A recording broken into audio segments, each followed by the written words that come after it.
Ilmu ini adalah ilmu yang agung, menanamkan kepada anak-anak kita idola yang benar. Iman bisa bertambah, meningkatnya iman bertambah baiknya seseorang. Mutiara Hikmah. Kemudian pembahasan kita pada pagi hari ini insya Allah membahas masalah, sudahkah kita berbuat baik kepada kedua orang tua? Ini satu pertanyaan yang harus kita jawab.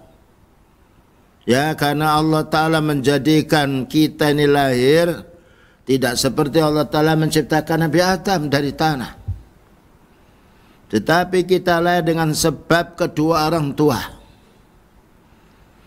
Maka tidak ada manusia yang nomor satu yang berbuat baik kepada manusia pertama melainkan Rasulullah SAW.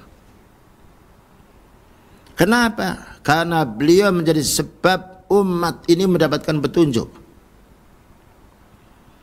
Makanya kita tidak boleh mendahulukan kecintaan kita, melainkan kecintaan kita kepada beliau dulu. Karena beliau itu penyebab menjadi baiknya umat, dan penyebab menjadi sebab kita masuk surga karena mengamalkan perintahnya dan juga meninggalkan larangannya. Yang nomor dua, manusia yang berbuat baik kepada kita secara umum adalah orang tua. Dan itu kita maklumi sendiri.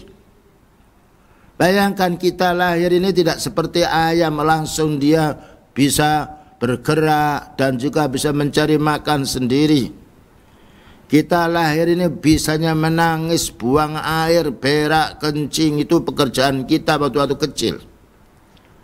Bayangkan kalau orang tua kita, terutama ibu, tidak sayang sama kita, mati kita. Karena kita tidak bisa menyusu sendiri. Berbeda ayam, dia lahir bisa cari sendiri dia. Demikian juga makhluk yang lainnya. Tapi Allah Ta'ala menjadikan kita supaya kita sadar kita tidak punya kemampuan apa-apa. Lahir nyonggo gulu tidak bisa. Buang air, menangis, kencing, menangis, pekerjaan kita semenjak kecil itu. Sakit, menangis, tapi tidak bisa mengungkapkan, Bu, saya ini sakit, ini tidak. Yang direpotkan adalah kedua orang tua.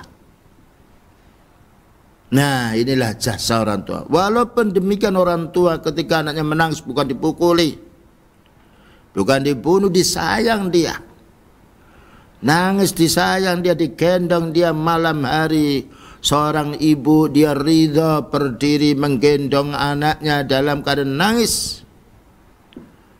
Walaupun dia mengantuk, digendong itu dengan berdiri.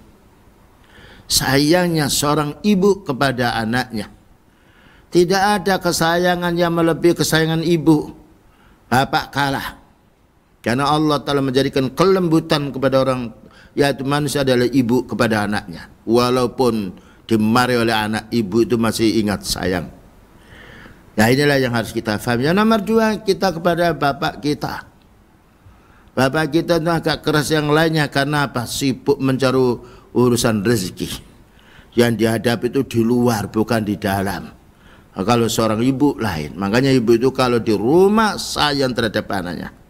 Tapi kalau ibu itu di luar, ya kemudian pekerjaannya banyak di luar, bagaimana anak ini disayang oleh yaitu kaum buruhnya? Tidak ada manusia yang paling sayang melainkan kepada ibunya, melainkan yaitu ibunya.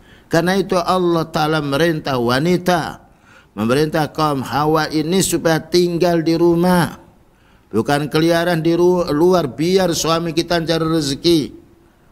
Mari kita didik, kita sayang anak kita di rumah. Allah berfirman, wa qarna fi buyutikunna. Wahai wanita, kamu itu harus tinggal di rumahmu. Nikmat wanita tinggal di rumah itu. Tersayang anak ini, terhibur dengan anaknya, walaupun menangis satu yang tertawa senang seorang ibu itu. Makanya ini keutamaan bagi orang punya anak. Ketika anaknya satu menangis, anaknya tertawa, satu main, terhibur. Mengalahkan hiburnya manusia melihat televisi. Karena itu anak kita sendiri. Bayangkan menangis anak itu, kita senyum, kita tertawa. Ya, main-main lucu sekali dia. Nah, begitu sayangnya orang tua. Makanya Allah telah merintah kaum Hawa ini, kamu tinggal di rumahmu. Hiburanmu itu anakmu itu loh. Makanya seorang wanita kalau tidak punya anak bingung dia. Ngambil anaknya orang. Ya, ini nikmat yang harus kita syukuri. Bagaimana kita menjadi orang yang berbuat baik kepada kedua orang tua.